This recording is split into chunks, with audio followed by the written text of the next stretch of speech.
ఆ రోజు వెంకటేశ్వర స్వామి దర్శనం అయిన తర్వాత జరిగినటువంటి ఈ ఇన్సిడెంట్స్ అన్ని ఏవైతే ఉన్నాయో అదంతా కూడా వెంకటేశ్వర స్వామి గారి దర్శనం అయిన తర్వాత జరిగింది.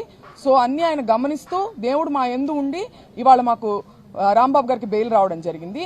అట్లాగే వాళ్ళ ఎవరైతే ప్రవోక్ చేశారో గ్రంథాలయం చైర్మన్ గారు వందన గారు కానీ ఇతరులు కానీ ప్రవోక్ చేసిన వారి పట్ల మటుకు ఏ కేసులు లేవు. అవే తప్పులు చేసినటువంటి అవే మాటలు మాట్లాడినటువంటి వారి మీద మటుకు ఏ కేసులు లేవు. వాళ్ళకి స్టేషన్ బెయిల్ ఇచ్చేసి పంపించేయడం జరిగింది. దాడి చేసిన వాళ్ళు ప్రవోక్ చేస్తే నోరు జారినందుకు ఇతరితర కేసులు పెట్టి ఒక కేసులో బెయిల్ వచ్చినప్పటికీ ఇంకా రిమాండ్ ఎక్స్టెండ్ చేసే ప్రయత్నంలో పీటీ వారెంట్లు వేసి మమ్మల్ని ఇబ్బంది పెట్టే ప్రయత్నం చేసినప్పటికీ ఎవ్వరూ దేవుడికి మించిన వాళ్ళు కాదు. న్యాయ వ్యవస్థ మీద మాకు నమ్మకం ఉంది. ఇవాళ ఆయనకి బెయిల్ వచ్చినందుకు మేమందరం చాలా ఆనందంగా ఉన్నాం.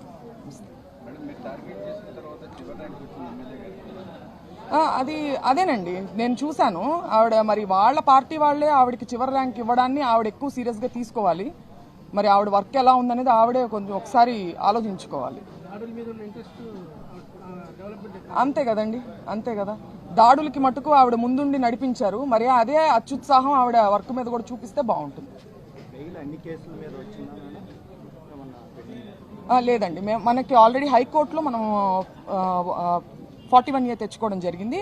ఇప్పుడు మెడికల్ కాలేజీలు దాని విషయంలో జరిగిన ర్యాలీ విషయంలో జరిగినటువంటి కేసు మీద మటుకు ఇప్పుడు బెయిల్ రావడం జరిగిందండి.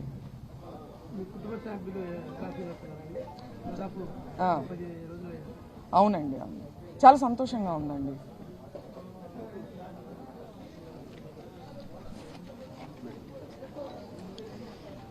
ముందుగా అందరికీ నమస్తే, అస్సలాము అలైకుం, వందనాలు. ఈరోజు నిజంగానే న్యాయం గెలిచింది.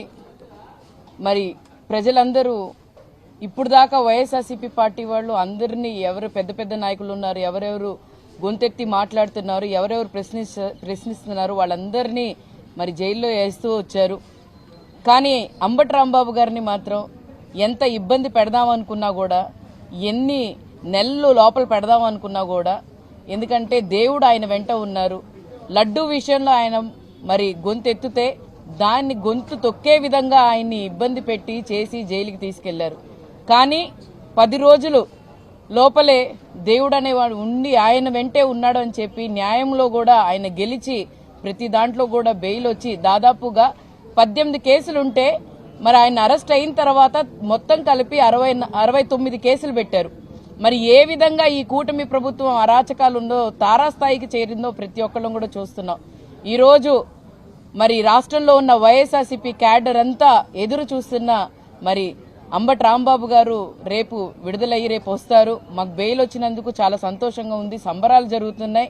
మరి అంబటి రాంబాబు గారు వెంట ప్రతి ఒక్క నాయకుడు, ప్రతి ఒక్క మాజీ మంత్రివర్యులు గాని, మాజీ ఎమ్మెల్యేలు గాని, కాపు నేతలు గాని, ఆ కుటుంబానికి అండగా ఉన్న వాళ్ళు ప్రతి ఒక్కళ్ళు కూడా పేరు పేరున ధన్యవాదాలు తెలుపుకొని, అలాగే ప్రతి ఒక్కళ్ళు వాళ్ళని వచ్చి పరామర్శించి మేము అండగా ఉన్నామని చెప్పి ధైర్యాన్ని ఒక అంబటి రాంబాబు గారి కుటుంబానికే కాదు వైఎస్ఆర్సీపీ క్యాడర్ అందరికీ